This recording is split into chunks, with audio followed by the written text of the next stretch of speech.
গৃহেত্তৈব দেবাস্তত্র সমাগমা। সেই দেবতাগণ স্বর্গের থেকে কি নিয়ে এসেছে? অমৃত নিয়ে এসেছে।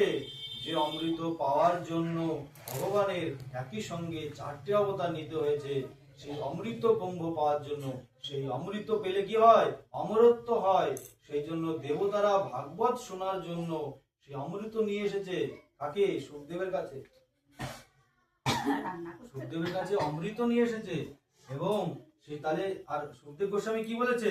সুখম না তত্ত্ববদন সর্বে সকার্য কুশলা সুরা কথা সুদম প্রয়চ্ছত গৃহত্বৈব সুধামিমম এবং বিনিময়। মানে তুমি বিনিময় করতে এসছো। এবং বিনিময় ইয়াত সুধা ইয়াজ্ঞ পতিয়তম। মানে তুমি বিনিময় করতে এসছো। কি বলেছে এসে?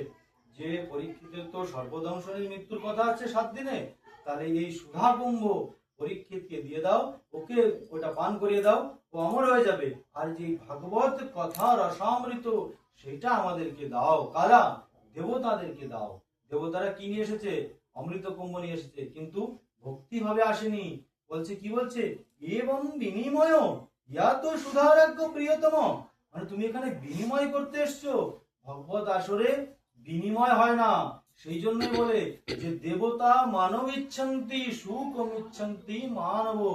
দেবতারাও মানব হতে চায়, তো বিনিময় করতে আসলে সেখানে ভাগবত রসামৃত আস্বাদন দেবতারাও পায়নি।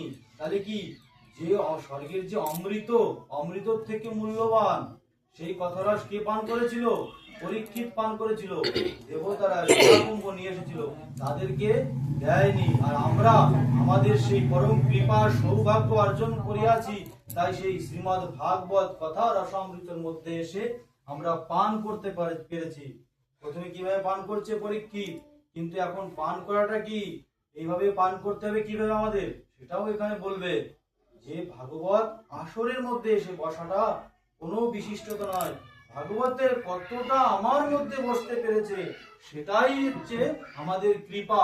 ভগবান তো যেমন কেউ আমাকে ভোট দিয়ে আমরা জিতিয়েছি, মন্ত্রী হতে পেরেছে, কিন্তু সে কি কি প্রতিশ্রুতি দিয়েছে, কি কি জগতের কল্যাণের জন্য তার চেয়ারটা থাকবে, সে 10 বছর থাকবে না 15 বছর থাকবে না 5 বছর থাকবে, তার কর্মের উপরে ডিপেন্ড করে।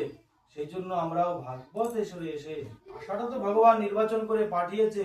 এখন আমাদের চেষ্টা যে ভাগবত কতটা আমাদের মধ্যে বসেছে। যেমন কি 56 ভোগের মধ্যে যখন আমরা বসি, কোনো ক্ষুধার্ত ব্যক্তি, তখন তার ক্ষুধা কিন্তু মেটে না। যখন এই 56 ভোগ থেকে কোনো একটা ভোগ নিজের শরীরে আহার করে এবং তখন সে আহারে তার ক্ষুধা মেটে। সেজন্য ভাগবত আসরে আসলে হবে না শুধু, এসে যে কথার সমৃদ্ধ আমার মধ্যে কতটা এসছে। কারণ কি? এটা দেখো, যে সুধা কুম্ভ থেকেও মূল্যবান সে সুখদেব গোস্বামী বলেছে। আর বিনিময় করতে এসছে, সেজন্য হয় না। তারপর আবার কি বলছে? অসুধা ক কথা লো ক কাচো মনির মানো। মানে কি? তুমি এই সুধা কুম্ভ কাচের সঙ্গে মণিকে তুলনা করছো? তাহলে এতটাই মূল্যবান সেই কথার রসামৃত আমরা পান করতে চলেছি। তো তখন দেবতাদেরকেও সেই কথা রসামৃত দেয়নি। এখন ভাগবতে আমাদের ভক্তি দেবীর সঙ্গে পরিচয় হবে। নারদ মুনি এক সময় কি হলো, সে যাচ্ছিল উপর দিয়ে এবং নিচে সনক